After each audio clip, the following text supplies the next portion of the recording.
Are plants going to kill you if you eat them? You must have heard that at least once from the carnivore community. Let's talk about this in today's video. Welcome back to my channel. I am Sylvia and I'm a carnivore diet coach. So this presupposition that plants are out there trying to kill you if you eat them, though extreme, it has some merit, and it has to do with plant proteins commonly known as lectins. As you can imagine, plants don't have claws, they don't have teeth, they don't have horns, they can't bite you, they can't fight with you, they can't run away, but instead they produce all kinds of chemicals to prevent you from eating it, and they prevent you from eating it by harming your gut.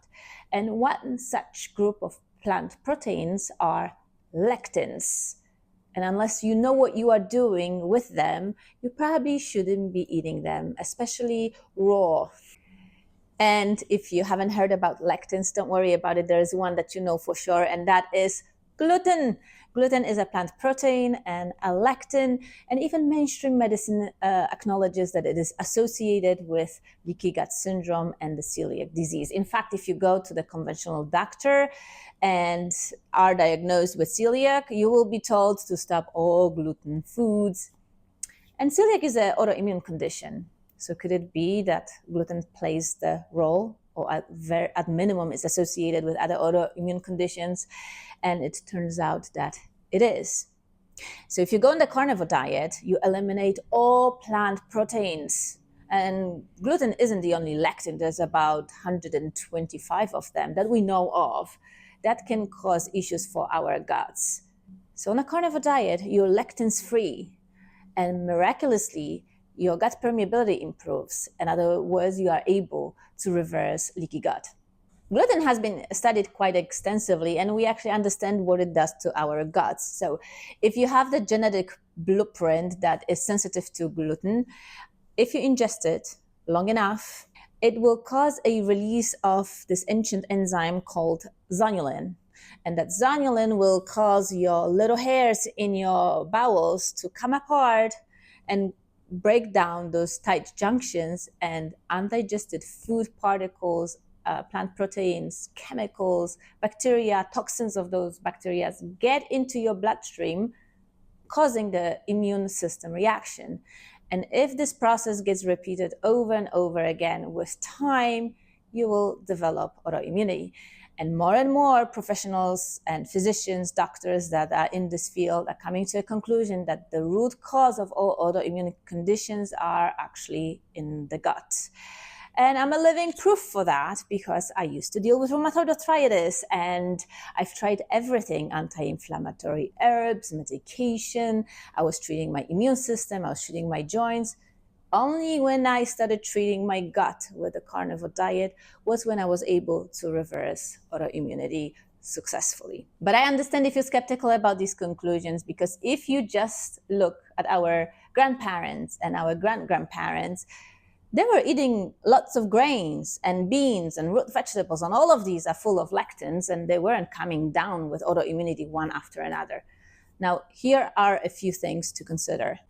Number one, modern wheat is so hybridized as to produce more gluten, because that's the gooey protein that would makes that nice croissant.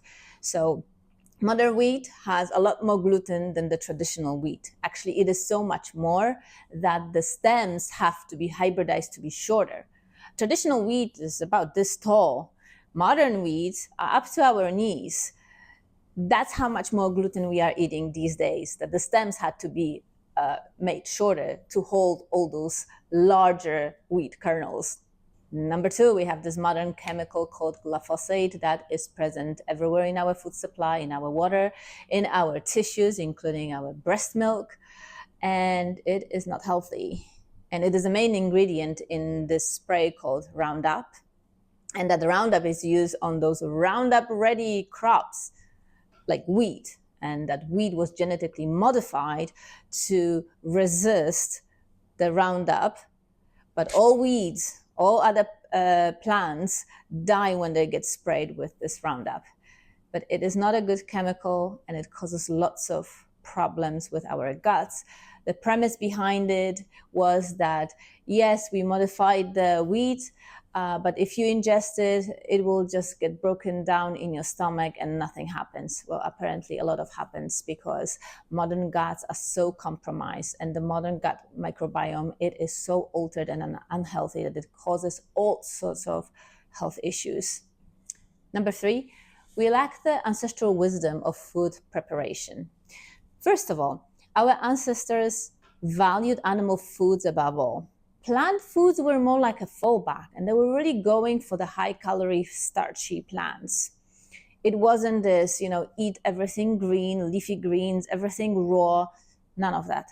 Starchy things that were sprouted, soaked, cooked, baked, or fermented. Nobody was going for raw vegetables, trust me.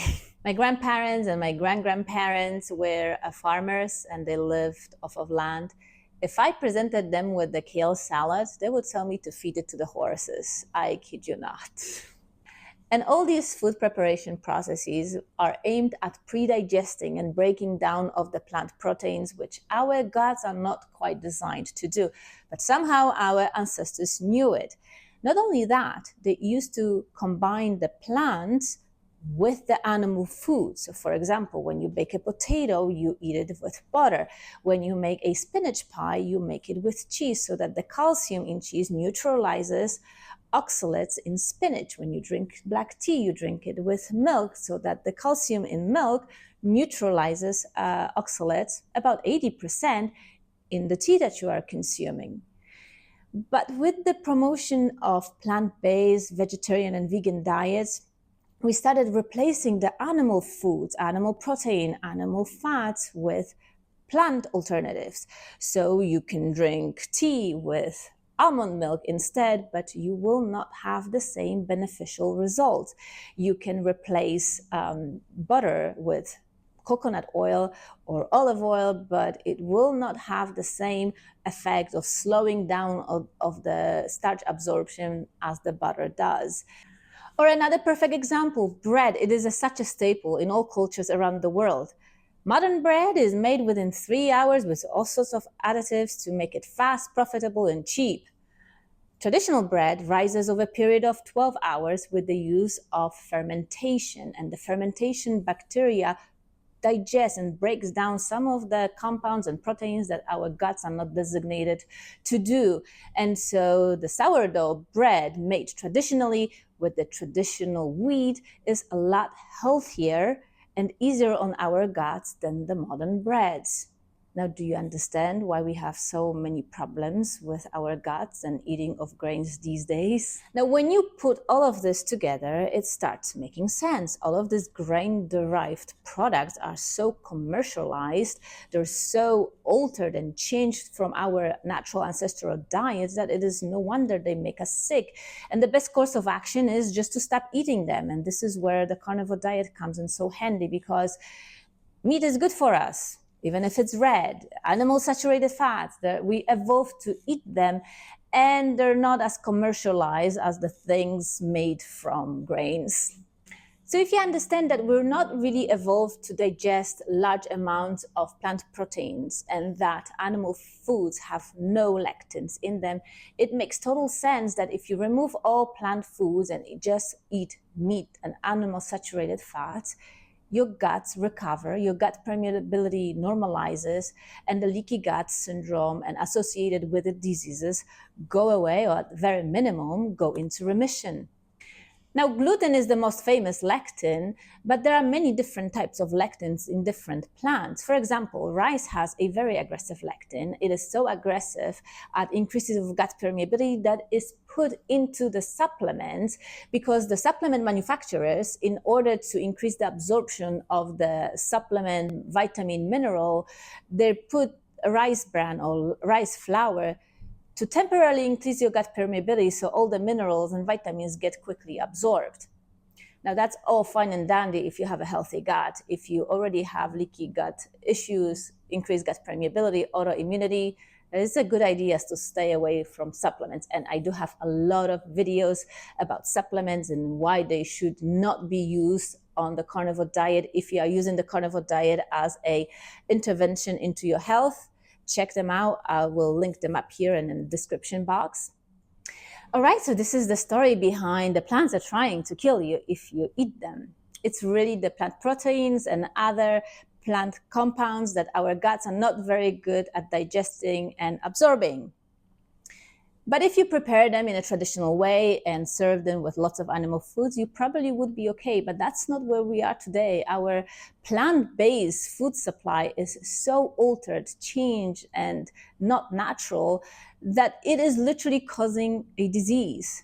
And so if you're already dealing with a chronic disease, you are best served if you just get rid of all plant foods and eat meat and animal saturated fats, and your gut permeability or leaky gut will normalize and you will return to health. All right, this will do it for this week's video. If you haven't yet subscribed, hit that notification bell, subscribe for my mailing list, and I will see you in my next video. Bye.